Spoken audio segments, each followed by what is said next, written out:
सभे मगहिया भाई बहन के भुलेटन काका के राम राम। आथिन मगहिया खबर में सुनते देश दुनिया के खबर। भागलपुर में खोलल जाए टेक्सटाइल पार्क, एकरा लिए 1000 एकड़ जमीन के जरूरत पड़त।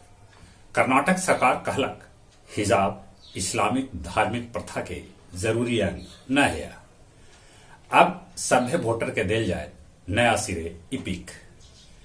3 बछर के अंदर सभे पैक्स के कंप्यूटरीकृत कर देवल जाए। नीरा बना रहलन है 535 उत्पादक समूह से जुड़ल 21,000 आदमी। क्रिप्टो निवेशक सभे के 24 घंटा में डूबल 10 लाख करोड़ रुपया।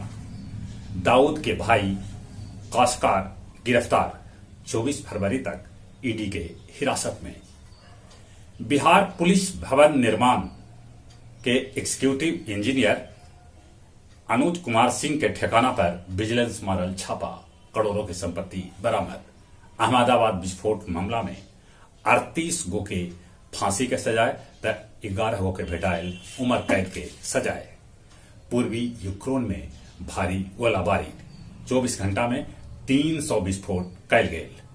गतिरोध के बीच रूस आज से करत परमाणु अभ्यास।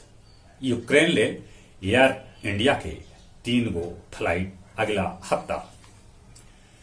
गया जी में जैन दंपत्ति के 8 करोड़ से बेसी के संपत्ति ईडी जब्त कैल। नोटबंदी में कैलन हल पुराना नोट के हेराफेरी। जैन समाज के 5 दिवसीय पंच कल्याण महोत्सव शुरू। विदेशी दारू के साथे स्टेशन पर 3 गो युवक के पुलिस गिरफ्तार कैल। कोंच थाना के आंती हाई स्कूल से इलेक्ट्रॉनिक सामान चोर चोरा ले गलन। और अब कुछ खेल के समाचार। दोसर का T20 मैच में भारत वेस्ट इंडीज के 8 रन से हराकर 2-0 के बढ़त सीरीज में कर लेला। बिहार के सकीबुल बनौलन नया विश्व रिकॉर्ड। अपन डेब्यू मैच में जड़लन 13 शतक, वो बनौलन 341 रन। बैडमिंटन एशिया टीम चैंपियनशिप में भारत के इंडोनेशिया 3-2 से हरा दिलक।